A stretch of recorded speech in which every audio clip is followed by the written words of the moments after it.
All right, it is the top of the hour here on the West Coast in the state of Oregon. My name is Dean Walker. I am one of two volunteer moderators for the coaching and counseling subgroup of a newly formed Deep Adaptation Forum. And that forum, as we all well know, has been created by Professor Jem Bendell. And so I won't take the time to introduce Professor Bendell and his background and so on, because I'm assuming we all pretty much know that, given where we are. And I certainly will end up including various pieces of information and links in the notes that will be available. Boy, I've got a little feedback going on. Could I ask each of you to go ahead and mute your microphones until it's time for you to talk, and there will be times to talk. Thank you, that helps. So what we've got going on here is a number of folks who have joined this subgroup, this coaching and counseling subgroup of the Deep Adaptation Forum. And this is our first opportunity to have a conference call, video conference call here on the Zoom platform. So I am recording this call, and I'm intending to post the link to it after we're done for anyone who's unable to make it to this particular timing and this call. So it's in the notes for that recording that I'll end up including quite a few of the links and references that we might talk about today. There are about 100 of us signed up for this subgroup in this forum. And it looks to me like it'll be quite a bit less than 100 of us on this call, which is probably a good thing for our first one. We've scheduled it for an hour and a half. If it goes shorter than that, perhaps that'll be merciful for us all. I don't know. I'm intending that it be as useful a call as possible for a number of reasons. The first of which is to get to know one another. This is my first chance to see many of your faces. There are actually more folks that I know than I thought there would be on this call. So we will have a chance to introduce ourselves and check in a little bit. And I'm going to do my best. I'm sorry I've forgotten who it was that made a reply to the invitation to this meeting, to this first online conference call. And they suggested that this could be run in an atmosphere, in an energy in an atmosphere that is similar to what we're evidently aspiring to as coaches or counselors or people in service to those folks who are collapse aware at these times.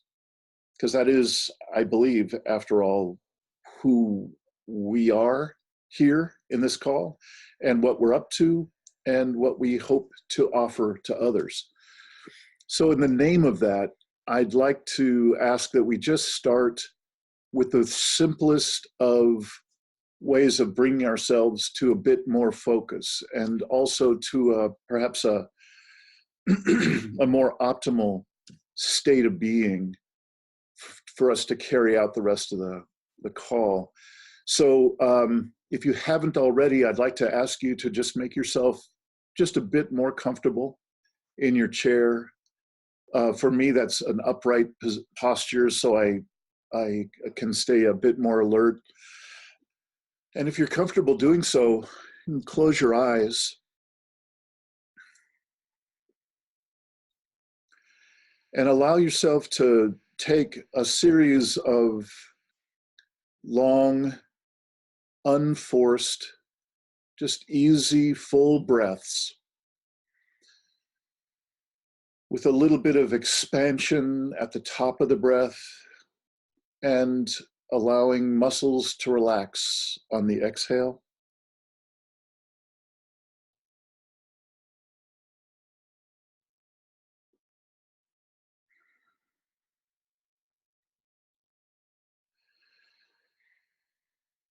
And bring a bit of your attention to the area of your heart as you continue those easy, long breaths.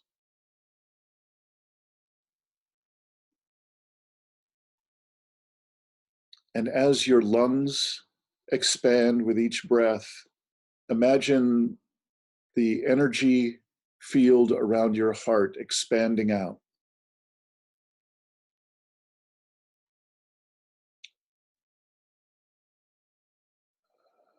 And a relaxation with the exhale.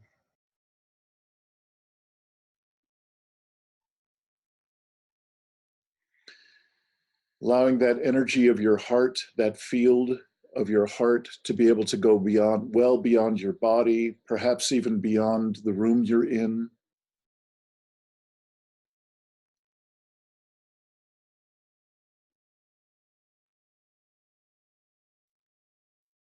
Perhaps noticing any feelings or emotions that you might have present.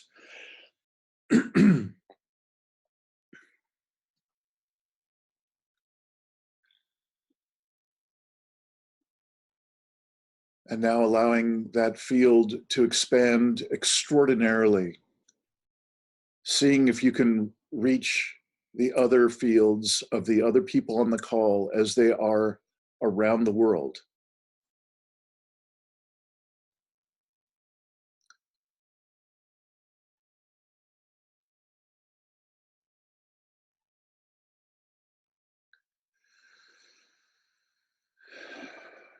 And perhaps wiggling your fingers and toes just a little bit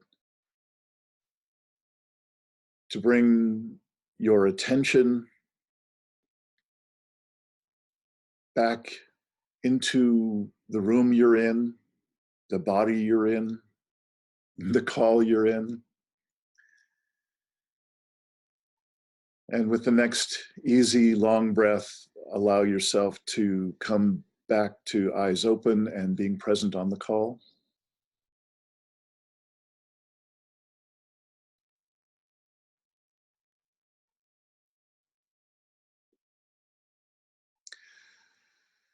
All right, so I hope that was useful for you. It certainly was something I needed to do, having already had a busy morning. Thank you for that, Dean. Yeah, you're welcome. So, as I mentioned at the very beginning, I am one of two volunteer moderators here in this coaching and counseling subgroup of the Deep Adaptation Forum, recently created by Professor Jem Bendell. Matthew Paynton is the other volunteer moderator. And Matthew, would you like to introduce yourself or say anything?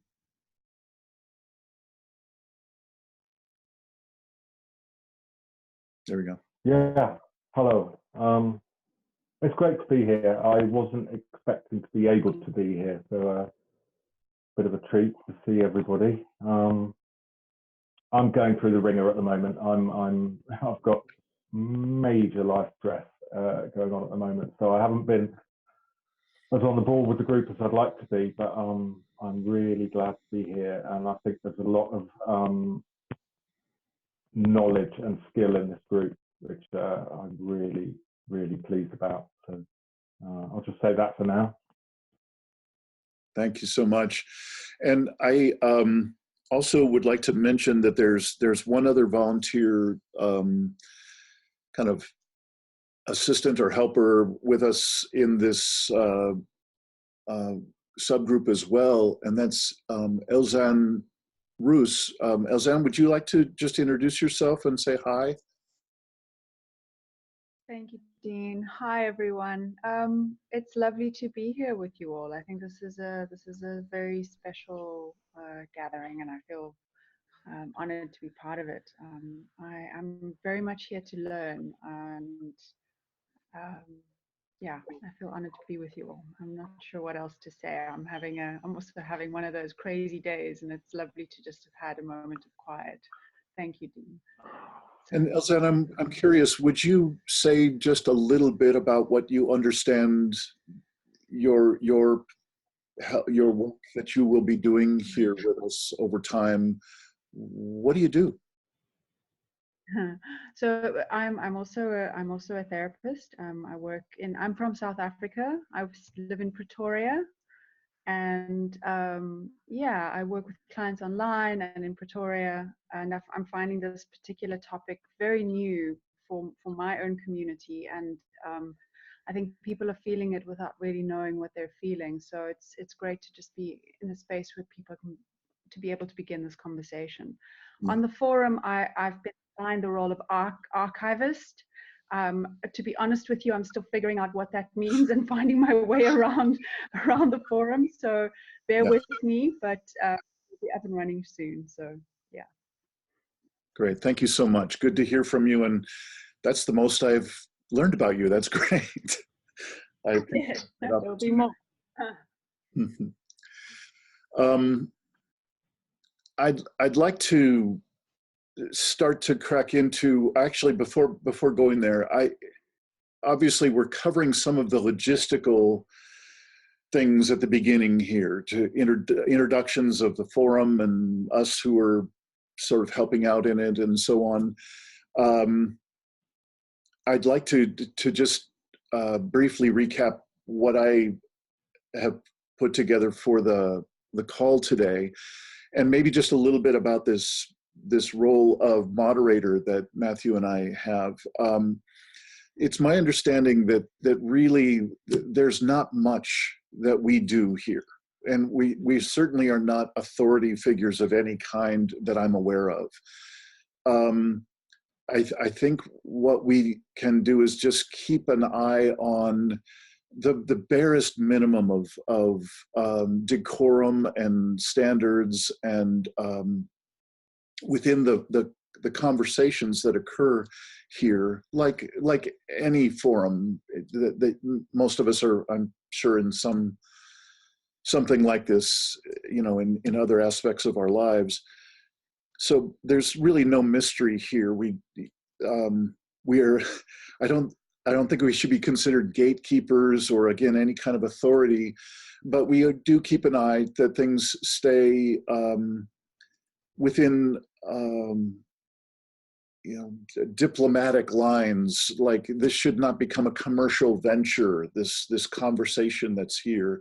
People can certainly represent the work that they do in one way or another, and there are places and ways to do that in the forum at large and here in the subgroup.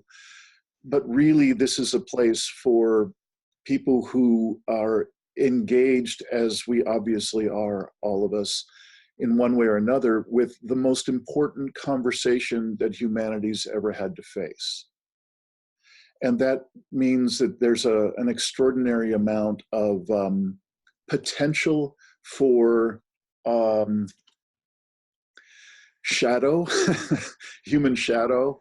There's also tremendous potential for differences of opinion and so on, which I think, you know, my prediction is that this will just be a self-regulating group, like very few groups I've ever been in. That's my prediction.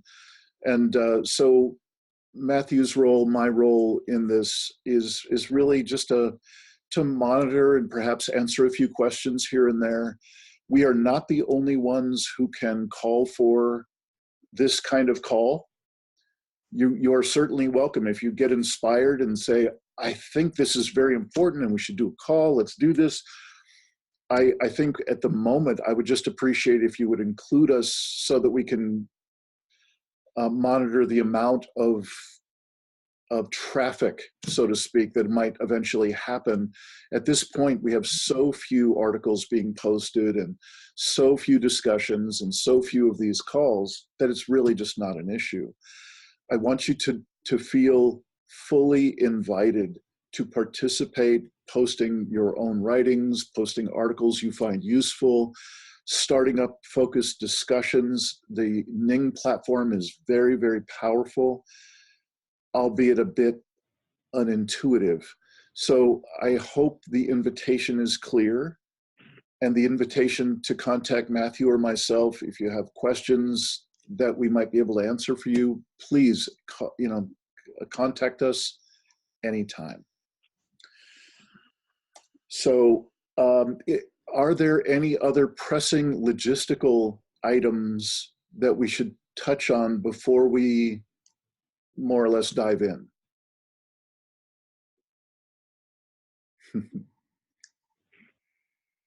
Can you hear me? Yes. Okay, I wanted to know how I would speak if I wanted to speak, and I guess that's the answer. I can hear you. Thank you. Great, thank you.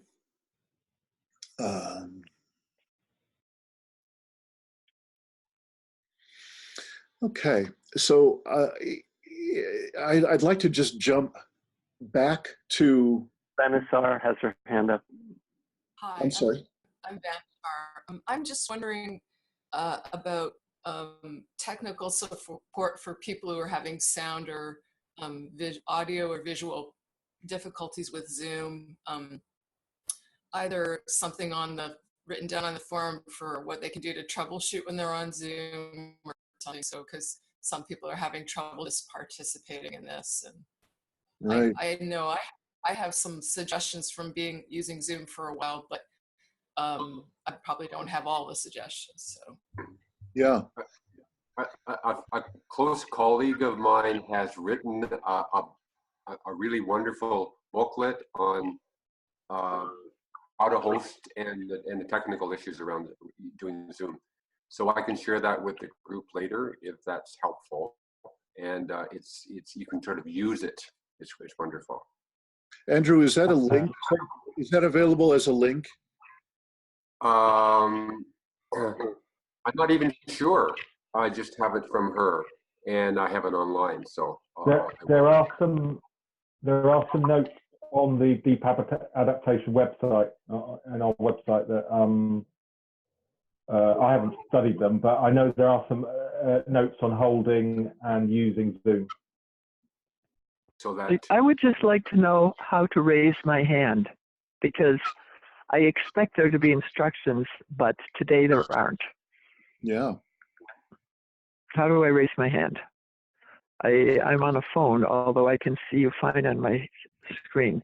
Yeah, I have never known how to do any of those specialized functions via the phone, other than exactly the way that you did it, to just just speak up and make yourself known. If anybody else has that answer, I'd be happy to. You can't raise your hand if you're on the phone, but if you're using the computer, there's a button at the bottom which says participants, and that opens a window.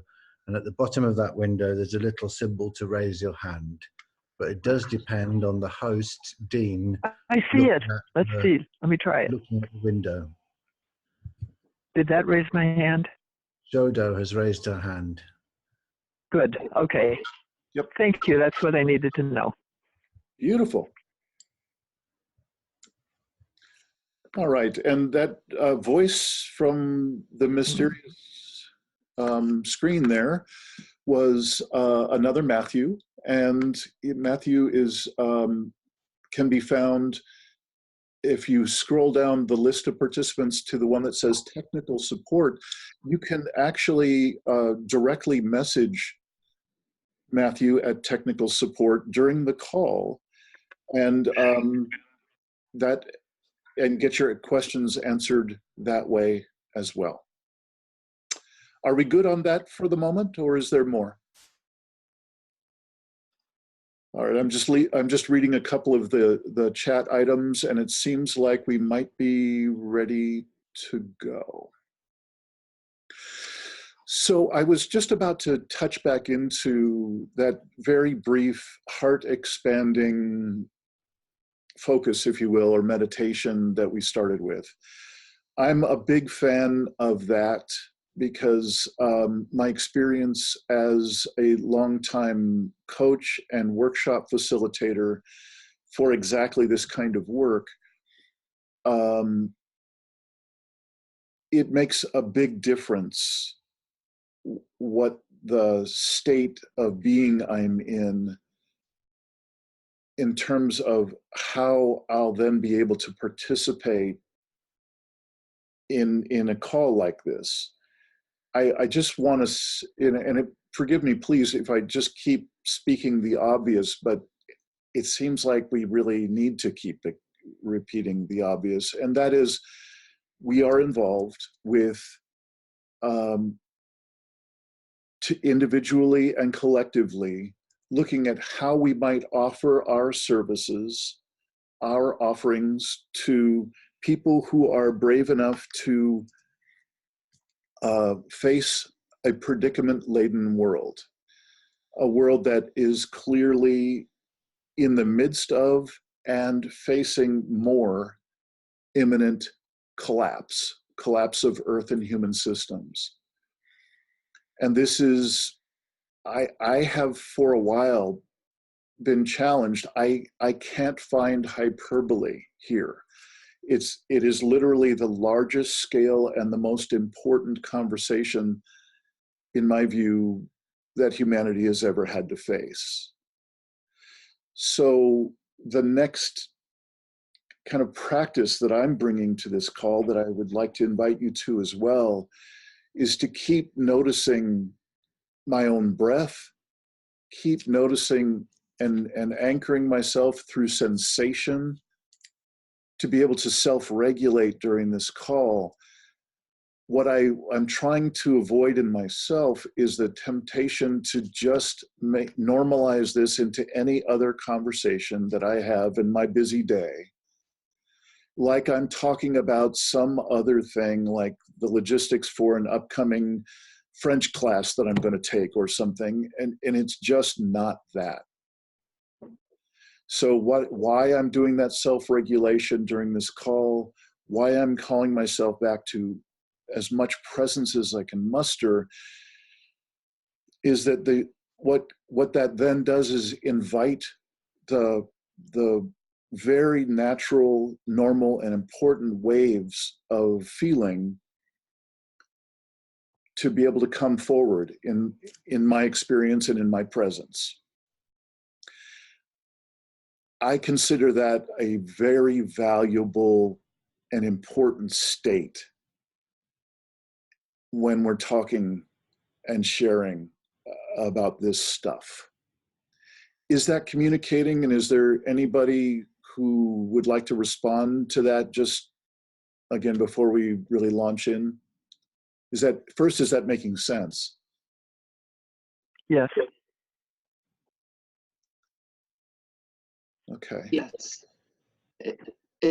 Lisa Gordon here. I'm very touched by what you said, developing some curriculum for building courage in the face of these circumstances. And we just talked the other day about how we as practitioners do the work before the work. You know, how do we take care of our own emotional upset before we propose to sit in a room full of other upset people working with that kind of thing, or even with one upset person, even within our family. So thank you for affirming that. And thank you for repeating it in a far more eloquent and direct way. That's beautifully said. Thank you, thank you. I come from a surfer background, and I have interacted now for decades with grief and with the other primary emotions in terms of waves. That's how these things show up for me. And so if you hear me use, you know, like a common expression that I use is invite the waves.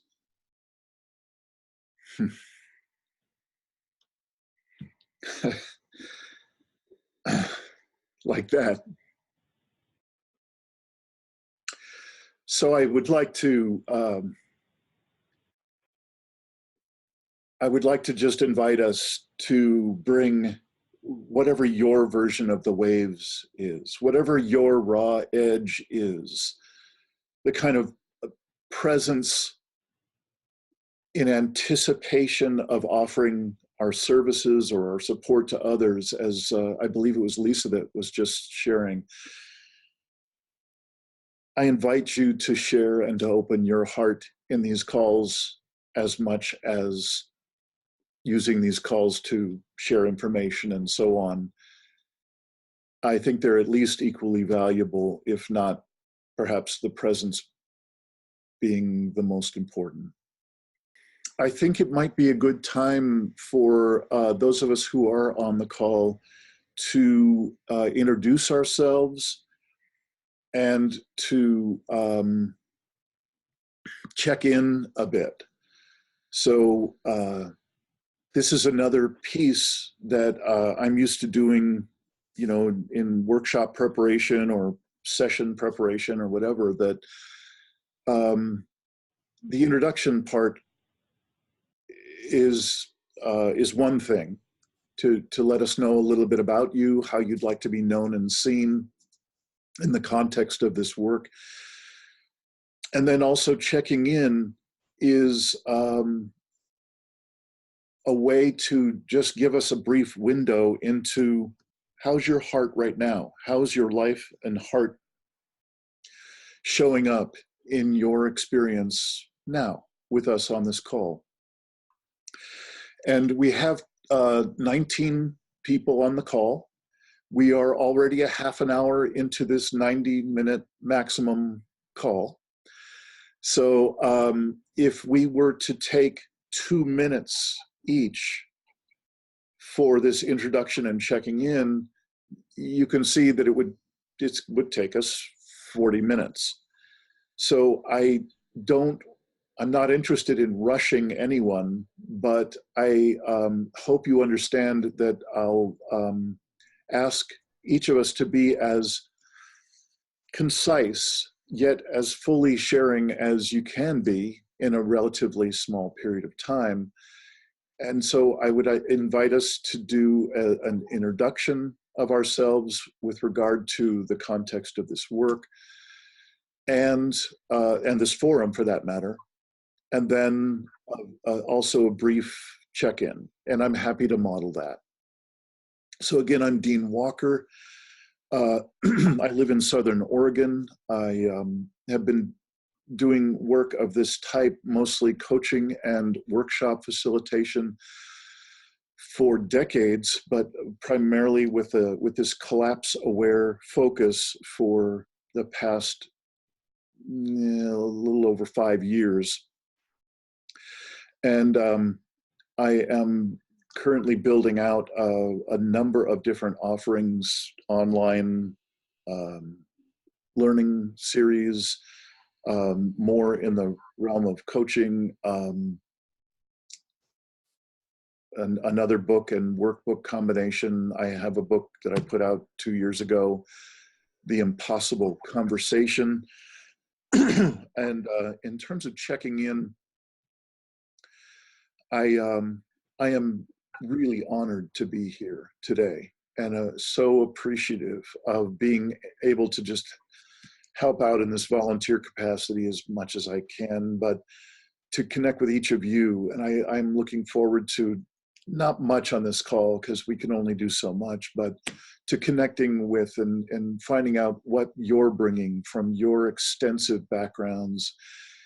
I look forward to diving in with as many of you as I can to learn about your work and have us share together. And who knows, maybe there's collaboration in the future as well. So I'm thrilled to be here, and that's me, Dean Walker. And Matthew, would you mind going next?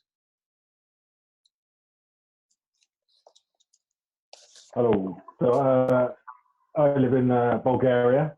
I've been coaching, usually mostly one-to-one, but some group facilitation, and doing the work that reconnects for about 5 or 6 years. I'm currently going through another transformation. My best friend and business partner is at death's door. So I'm going through all that at the moment. And I have to say, I was just reflecting that the personal grief I'm feeling for my friend, and the sort of going in and out of hope that he'll pull through, is actually more acute but easier to deal with than the global grief that I feel.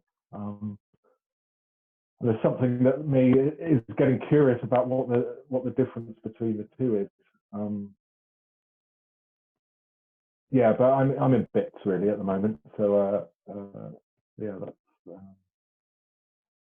that's all I can offer. I'll go next. I'm Soto Spring. I'm in the United States, southern Minnesota, and it's just gotten nice outside.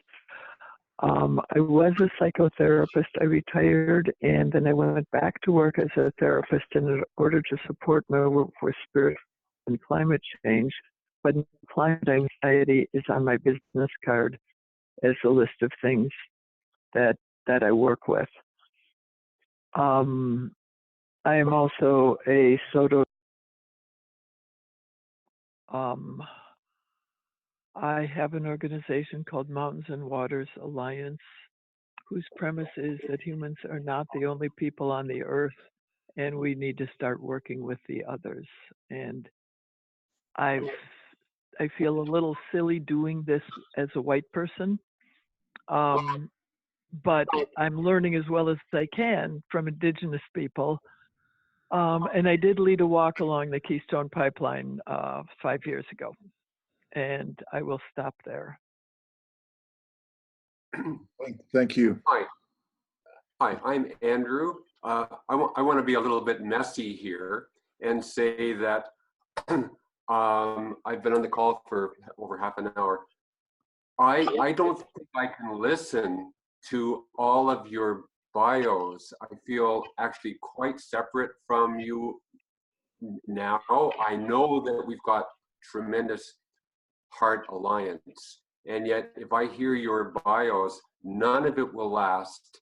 I really feel a desire to meet with I'm just going to speak what I'm used to and what really I value is to break out into small groups and to hear from a few people that I can see and can see me why it's important for us to be here now, or some kind of heart-oriented question like that. But I have an extensive bio, and I don't feel called to share it with you at this time. So just kind of my desire for more intimate connection with you, which bios don't do it for me at all. Seeing your tiny little faces here and really wanting to know you. So I just wanted to share that. Great idea. Great. Andrew, I so appreciate your comment. And if you would, please just, if you would start again with something along the lines of just the barest minimum of, your name and where you are, and then lead with the question that most empowers exactly what you just said. Would you tell us the question you're responding to, and then please respond to it. I'm not sure I understood the second part, Dean, but I live near Ottawa, Canada. Yeah. I've been doing we space groups and love them. I've had a lot of trouble really feeling deeply heard in my life, and I love the possibilities of being deeply heard.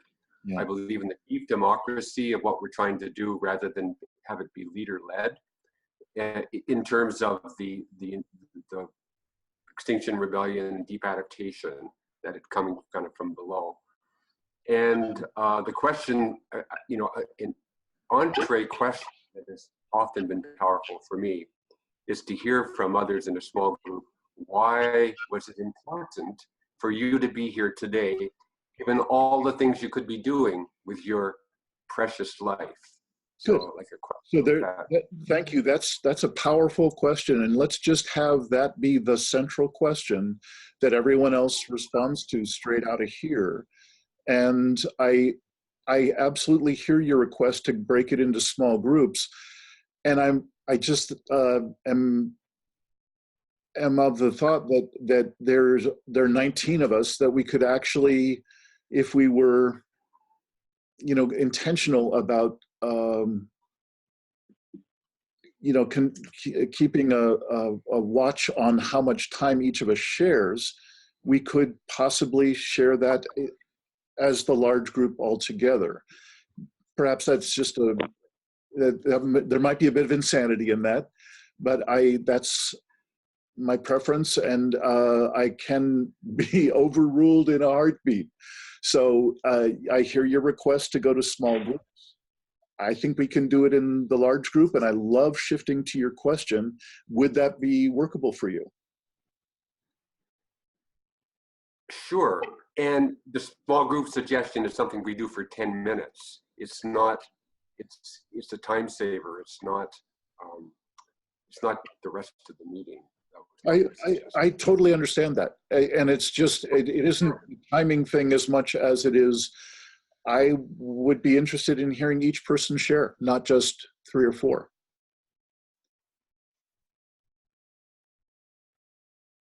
I would just like to second that.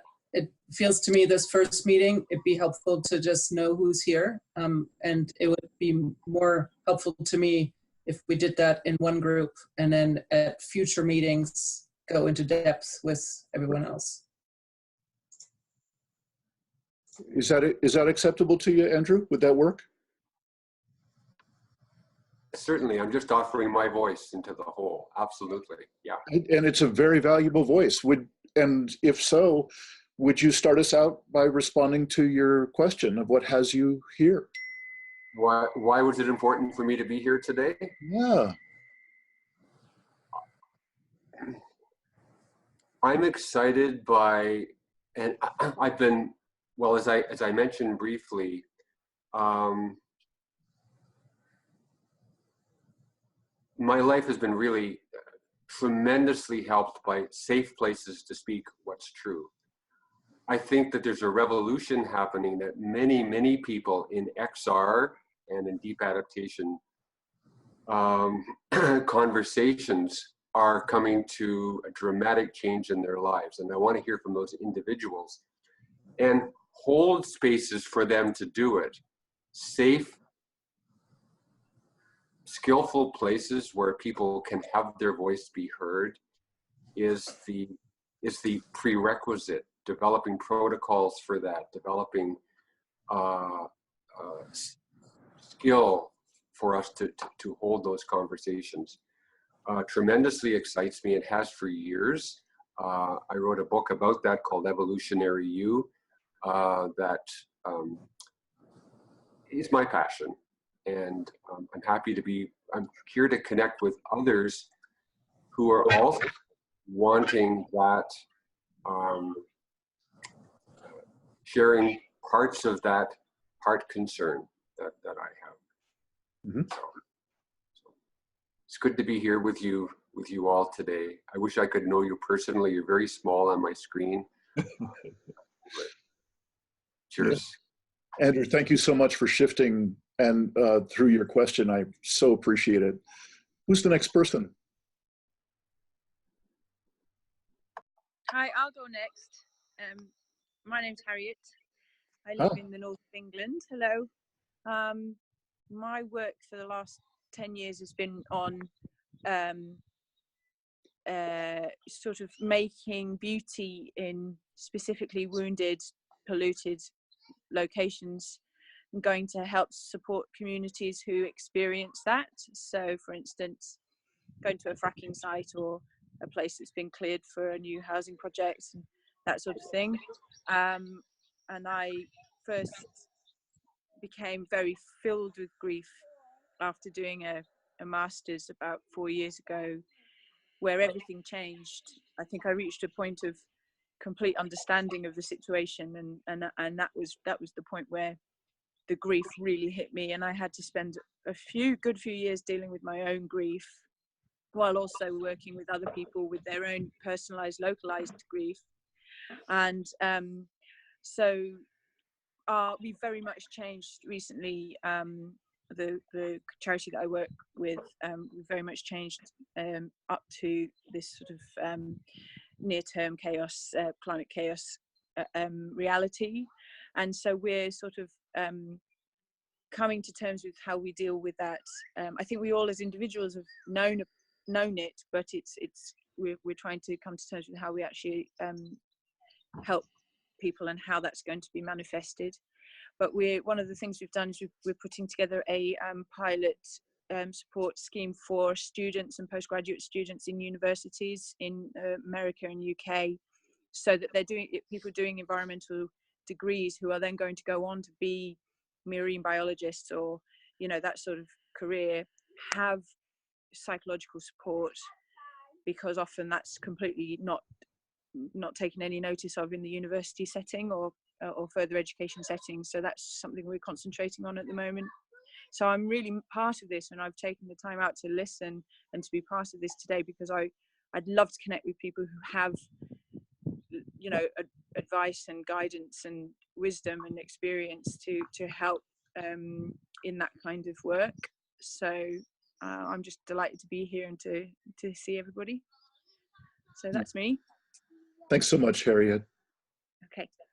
And who's next up? I'm Vanessa. I'm in Sebastopol, California right now. I live here most of the time. And Sebastopol is just north of the San Francisco Bay Area by about an hour. I feel like I've been preparing for this moment, this time we're in all my life. Ever since I was 11 years old, I sensed something was coming, and I started preparing myself. And I'm very sad that I was right, like really sad. Why am I here? And I'm not a morning person, and this started at 9 a.m. So yeah, I really would have liked to sleep in, but there's no way I was going to, because this is what deep adaptation is. Acknowledging and being congruent with is everything to me right now. I just don't think we have any other conversation that's as important. How is my life and my heart right now? I'm basically living somewhere where 2 years in a row we've been experiencing dangerous levels of fire smoke in the fall, and where we were watching footage of the town of Paradise going up in flames and people trying to escape in their cars. I'm also living somewhere where during fire season, you're ready any second to get up and go. And I'm also living somewhere that was flooded just a few weeks ago, so that many of the stores in my town you were canoeing past them. And so it's intimate like this, climate change for me. And what I'm doing, I've been working with social justice work for years. And a lot of that is helping people move from denial into action and shame into action. And so I'm really interested in transferring what I've learned about helping people move from isolation and shame and denial into action and into collaboration. And I mostly use somatic coaching for that at this point. And I'm doing, in order to escape the fires in the fall, but also because I've been longing to do this for a while, I'm going to be traveling in the Pacific Northwest for a couple of months in Vancouver and in Washington and in Oregon to do something called Somatics for the Apocalypse, to give climate activists and anybody who's just trying to think about deep adaptation kind of stuff, to give them some tune-ups, some somatic tune-ups to help them be more resilient. So, and I guess one last thing I want to say is it's really important to see the interaction between people's own personal and ancestral trauma and their they've experienced, many folks, and how that interacts with what we're bringing to this crisis, and how to work with that wisely, and help people come to a generative, creative space. So that's me, and I'm really glad to meet you all, and we can reach a more diverse group of people. Great. Benisar, thank you so much. And if I could ask that each person that follows, we need to just trim it up a little bit, where each of these shares has been a little over 2 minutes, and we just don't have that luxury. So if you could just keep it within that boundary, that would be so appreciated. Michelle, would you mind going? Hi, so quickly, I'm Michelle from Santa Fe, New Mexico. I'm a mental health counselor.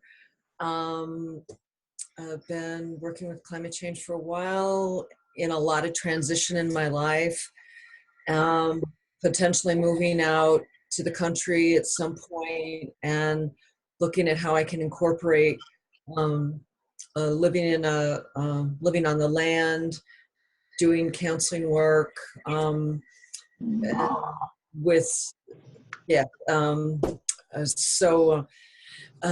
doing more land-based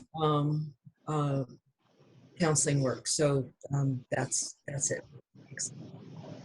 You want to say anything about on the check-in side of things, how you are doing, how your heart is doing in these times? I'm kind of all over the place. Yeah. A lot of frozen, a lot of grief, but there's a lot of other things going on. So there's layers. So it all kind of gets mixed up, and it's a lot to unpack. And so I'm kind of working on that pause button. Like as it starts. As the overwhelm happens, to pause and go out to the garden and to do some good work, to work on my truck, bake muffins, whatever, that's kind of my resiliency practice, the pause button, and something very tangible with my hands, because there's layers, those waves, it's daily for me right now. So a lot of muffins getting baked. Yeah. Michelle is kind enough to join us in what we call safe circle calls in my world of livingresilience.net, where we do stuff. And so thank you, Michelle. And who is next? Hey everybody, I'm Brennan. I just got introduced to Deep Adaptation 3 or 4 weeks ago, and just haven't been thinking about anything since. There's been a real calling in my heart for a long time to move away from corporate leadership development like I've been doing as my work, and find a way to serve the great conversation of our time, as we all know. And this just felt like a final moment of reckoning that called me to say, okay, just dive now. I have a background as a hypnotherapist in one-on-one counseling for a while, so both between that and work much like Benisar's, which is embodied resilience, I feel like I can be a space for other people to grieve. But first, the reason I'm on this call is because I have a 3.5-year-old and a 6.5-year-old.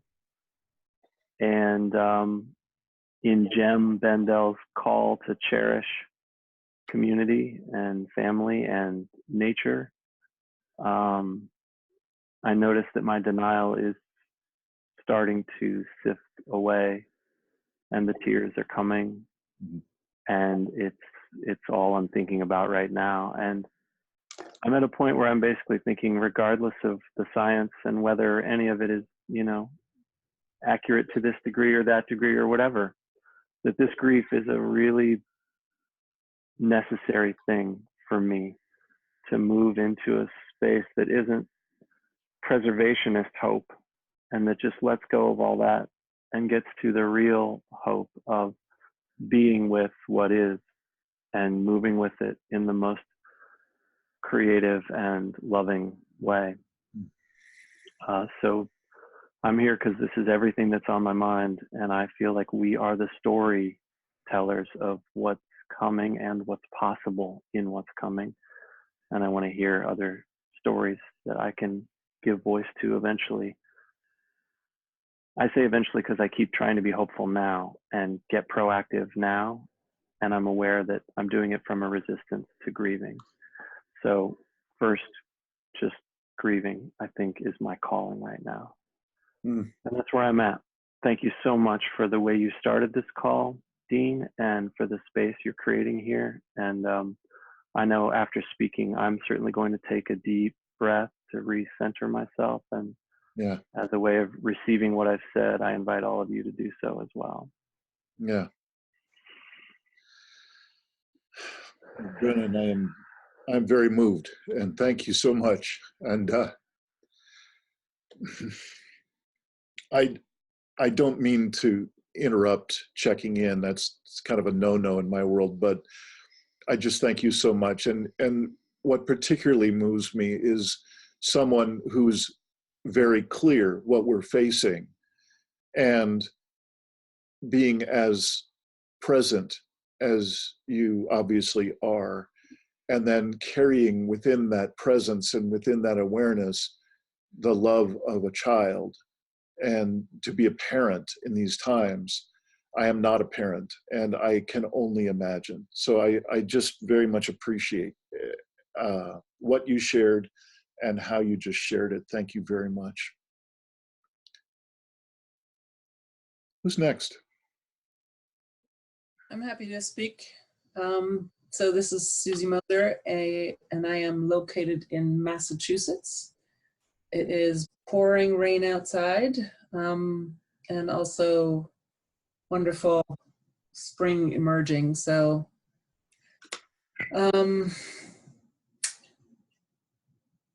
your question about what's important for me to be, why am I here rather than doing other things?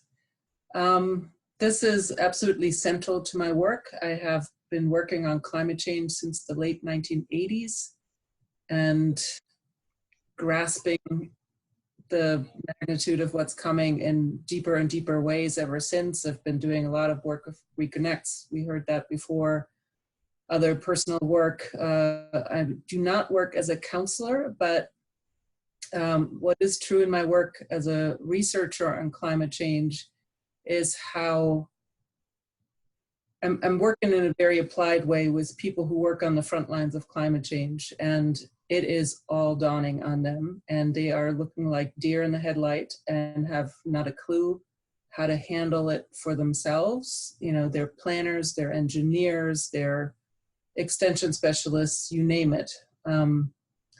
And they are desperate for help with their own and how to confront the existential dread that's coming at them. Just very much, I think it was Lisa or someone who said it earlier about, you know, building that courage to actually confront crowds of flooded homeowners. I mostly work in coastal areas. So, and there has been a remarkable shift in that conversation over the last 2 years. So I am developing projects and resources to support those folks, and it always begins with taking care of ourselves before we offer that to others. But it is urgent.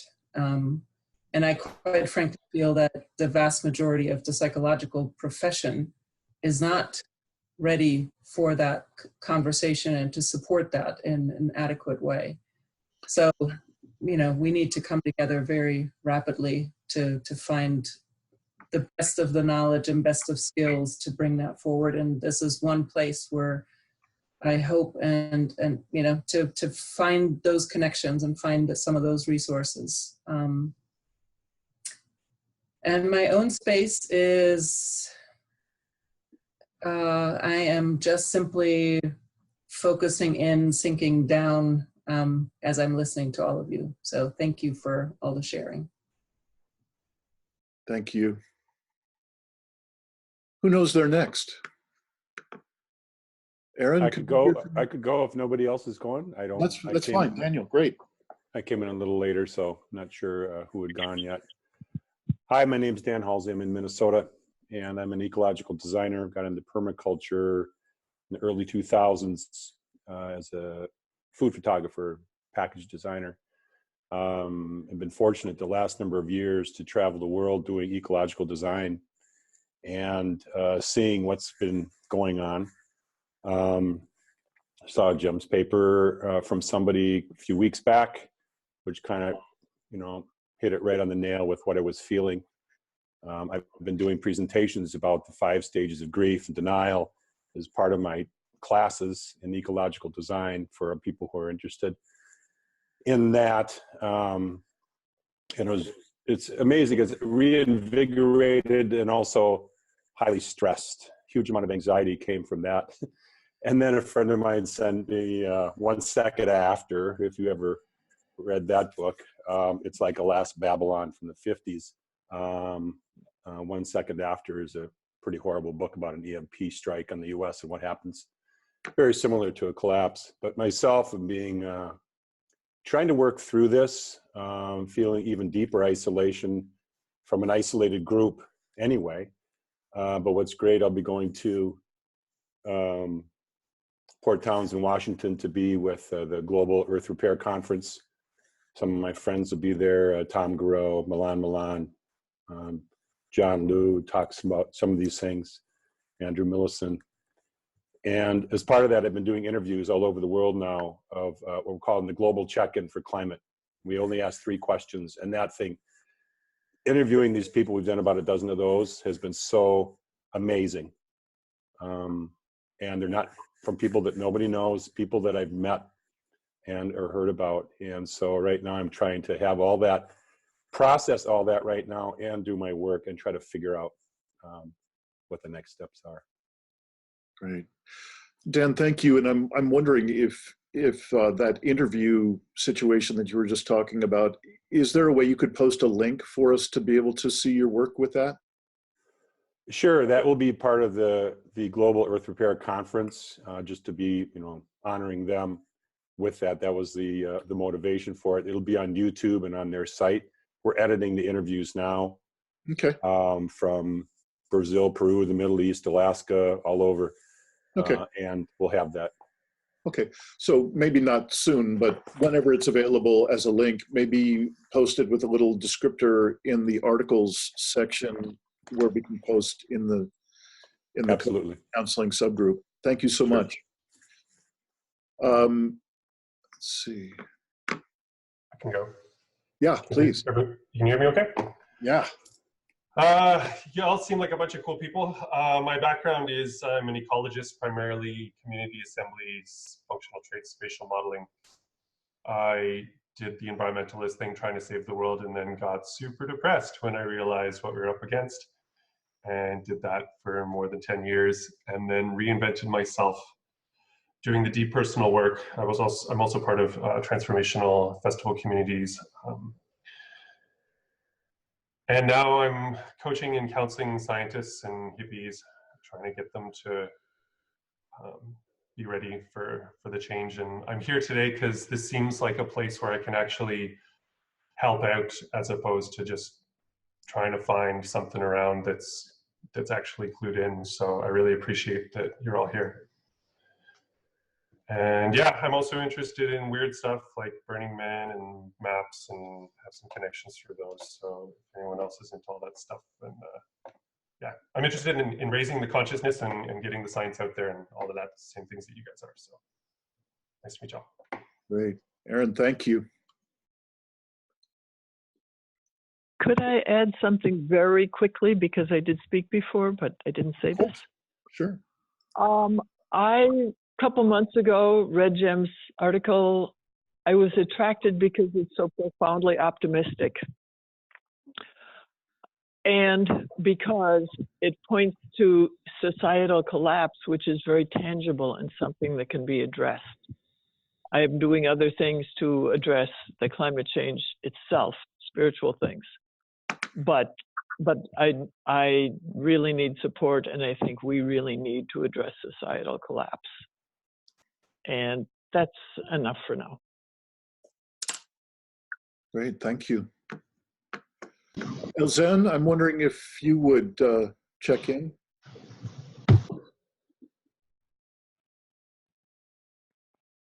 Elzen, you there? Yes, I am. Hi, sorry. Hi. Hi. So to check in, I'm finding this conversation delightfully grounding, in the sense that I'm catching waves coming from many places at the moment. It feels like I'm in a bit of a riptide. I went through a crash of grief about a month or two ago, and it feels as if I'm coming through a phase of reactive retreat into comfort zones and pleasure trip and socializing and a whole lot of fluffiness, just to kind of cope with what I was feeling, and it's knowing all the while what was happening. So it's just lovely to be connected and to hear and to find myself in a community of people who are speaking the truth again. It's a learning curve. I think I have absolutely no idea how to approach this. I'm still finding my feet in my profession and sitting with the end of hopes in terms of where that might go. You know, the future that was is gone, and not quite knowing what the new one looks like. And at the same time, oddly excited about it, which I kind of feel I have to monitor, because there's a young rebel in that takes delight in the end of systems that are overwhelming. And so where do we stand in that place? So those are my questions, and I'm grateful to be here. Thank you. Thank you. Is that Rob? Would you like to check in? Yes, yes. Just hard to turn off the mute. I'm Rob Moyer, and I live in Cambridge, Massachusetts. I live in Somerville, and I work in Cambridge, Massachusetts. And I run the Ocean River Institute. And we were named after Ocean River from Rachel Carson's work about systems thinking. And we've been all about, you know, originally we were saying, think globally, act locally. And too often we'd be locally stupid.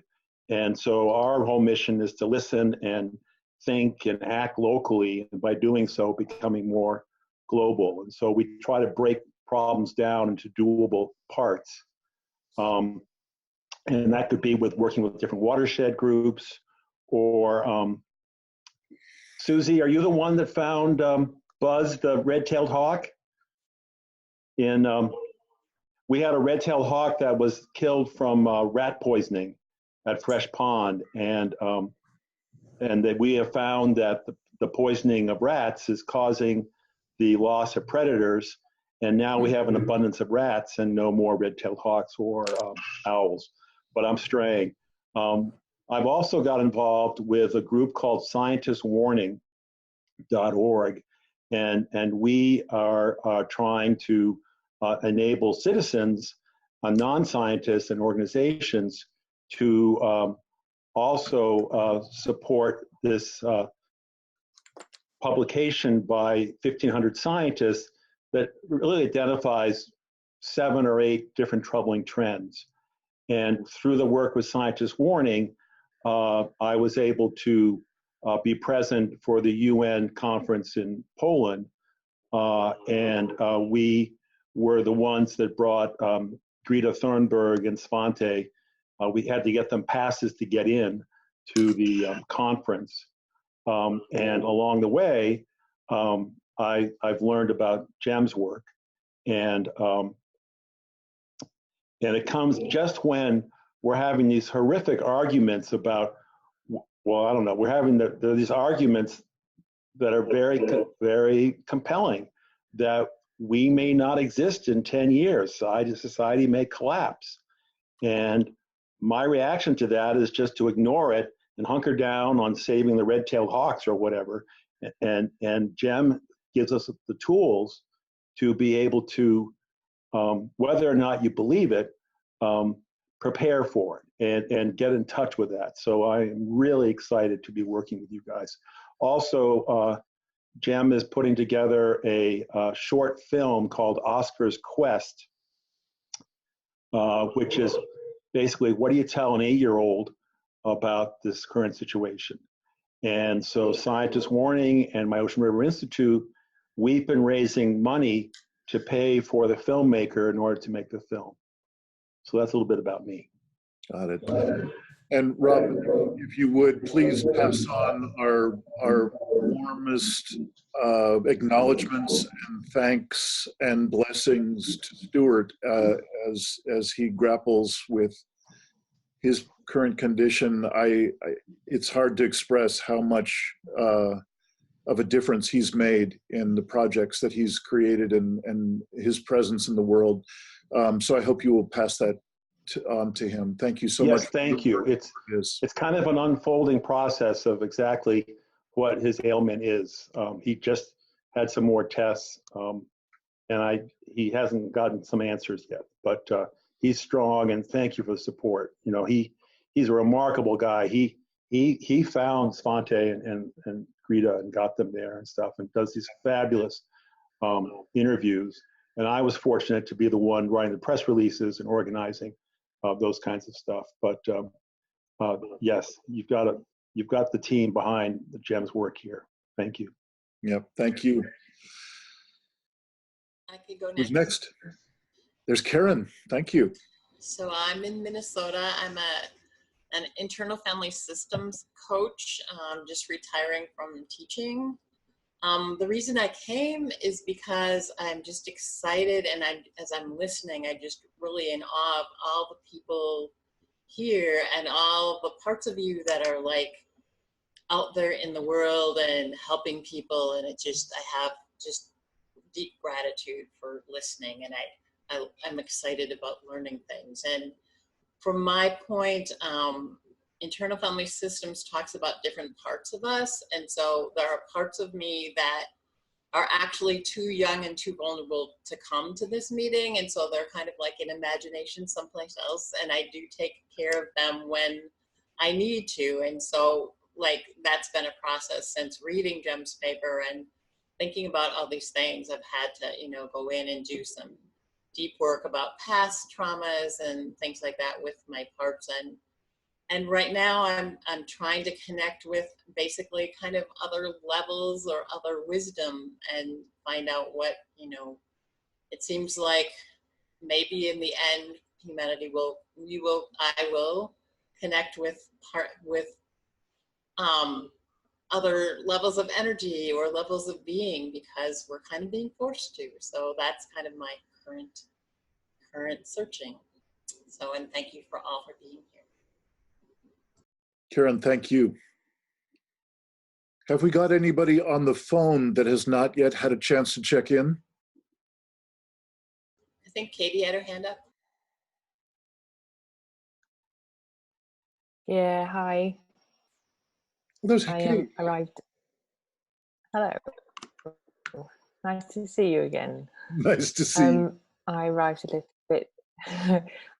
I arrived a little bit late. I've just been on another call, and so my name's Katie, and I work with Jem on the forum and lots of other parts of his work. And I'm not a member of this particular group. On the forum, when I do engage, it's with the education group mainly. But I was really interested to come along for a number of reasons. One of them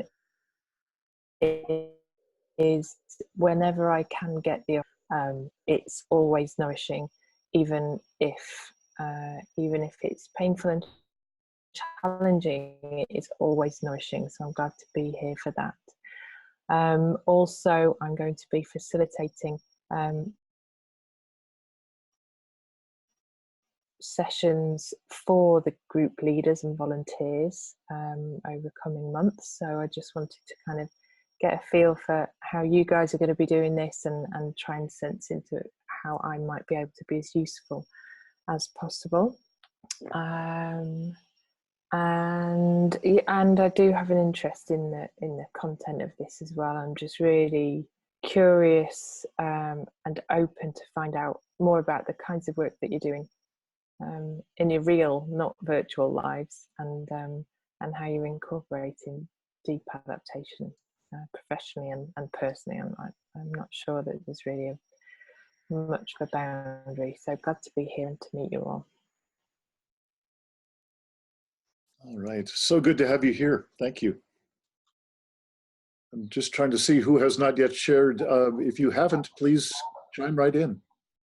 So Lisa here again. I feel like I already gave a little taste of the way I work in the world, which is with people who are upset and struggling about climate change, and have been one of those people since the 1970s. I'm in my late 50s now, and started feeling my sanity around it all come from Joanna Macy's work. A number of you have mentioned. But I think one of the things I've never learned from Joanna Macy is how Joanna Macy does her work. And I think that's where we see the method, we see the cycle of the work, but we don't know how does Joanna be Joanna necessarily unless we're intimate with her. So I think I'm working with people who, like, leadership, now I'm losing all my words because it's an upsetting place, but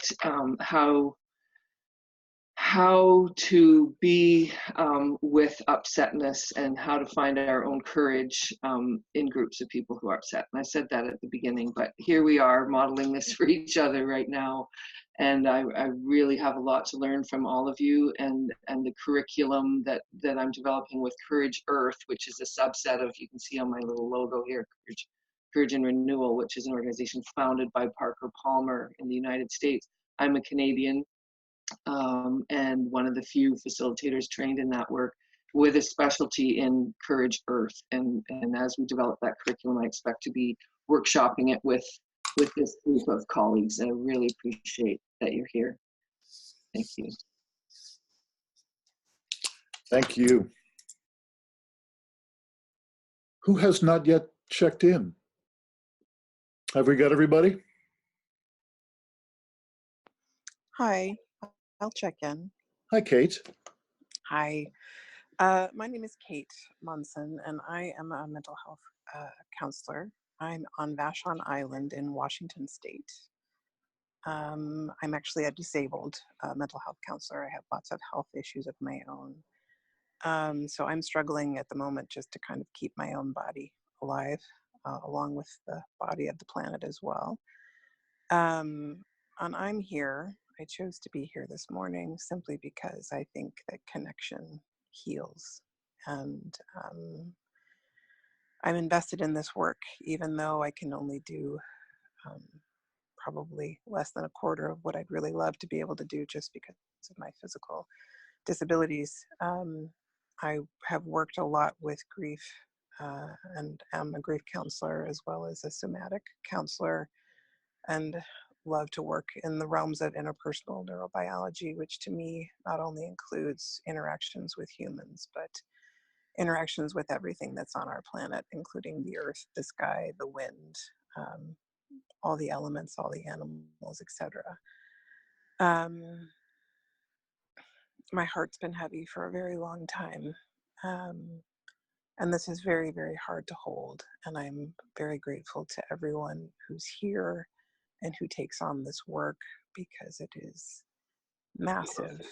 And we need to be able to take care of ourselves in order to be able to try and hold space for others. So I deeply appreciate everyone's sharing. And I'm just really very delighted and grateful to be connected. So I'm glad to be a part of it. Thank you so much, Kate. So last call, is there anyone else who has not yet checked in? Hello? Hey. Yes, can you hear me?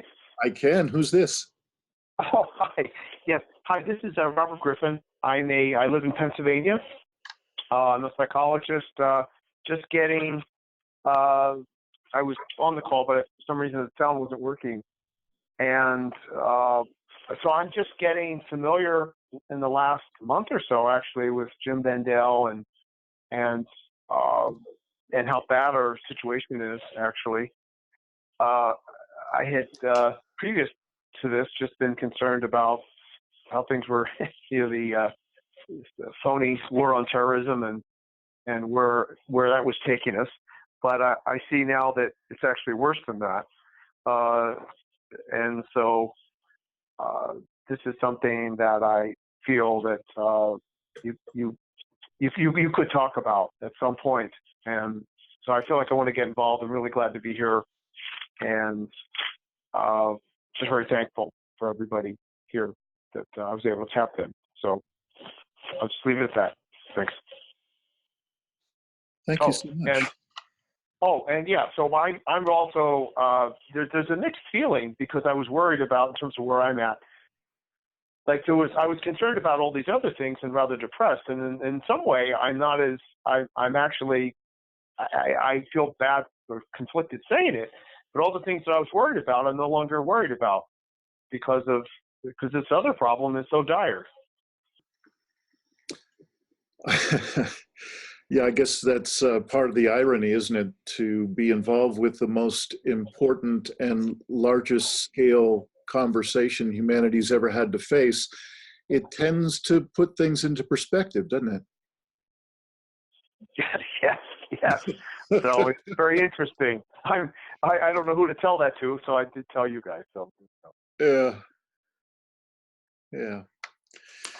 All right. Well, I think that's it in terms of the check-in part. Last call.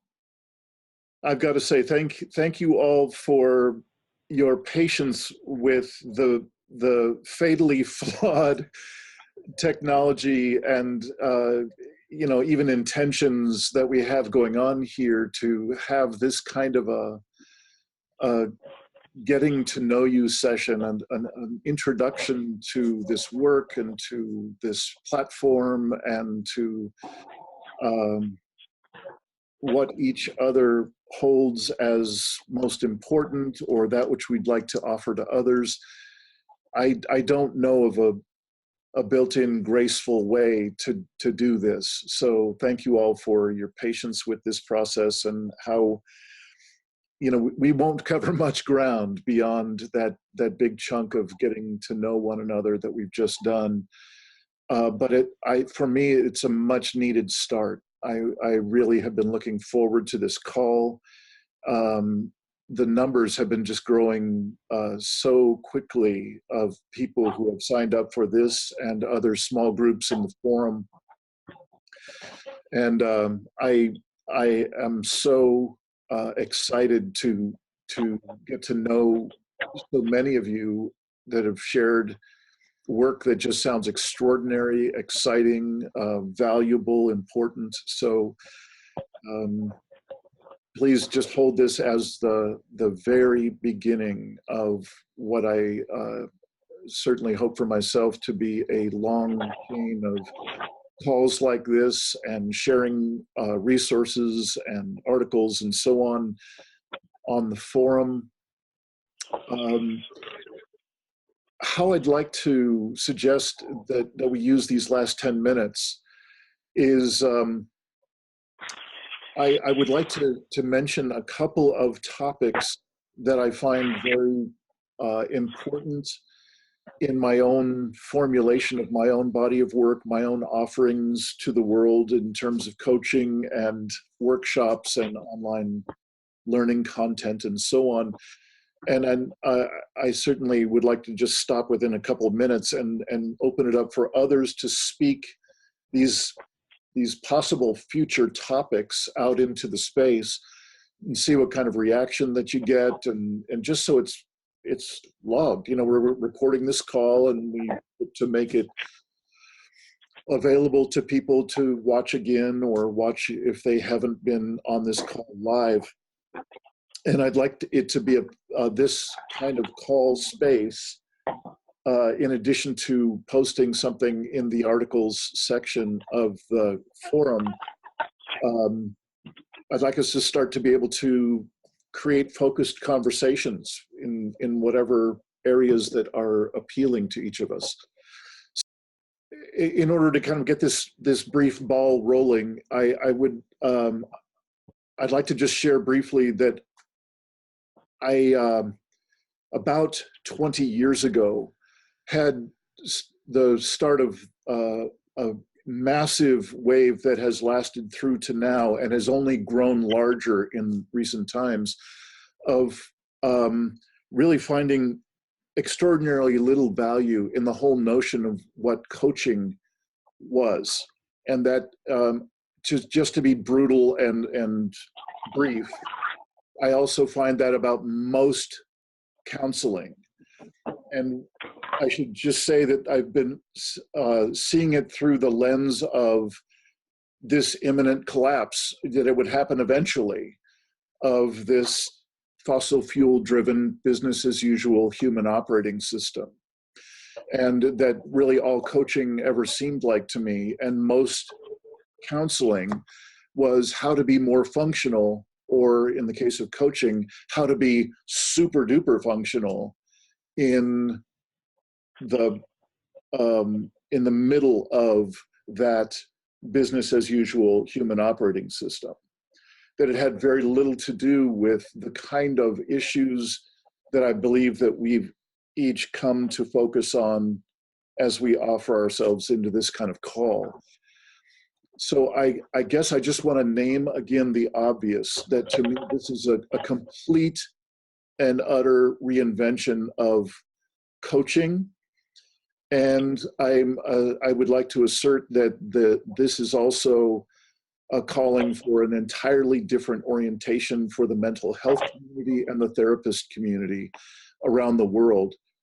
And just to briefly give you a context for that, I do a podcast and have done a number of online symposia, and that has often included a psychiatrist named Lisa Van Susteren, who's a mental health advisor to numerous agencies, an extraordinary mental health professional. And she, a few years back, published a report, an estimate of how many Americans would be affected by the mental health stressors of climate change and other collapse of systems. And their estimate at that time was 200 million of roughly 350 million people in America. Then in my subsequent conversations with her in these past couple of years, she has repeatedly said we underestimated. So I think what we're talking about here is just really no nonsense, a complete and utter dismantling of both the coaching world and the mental health world.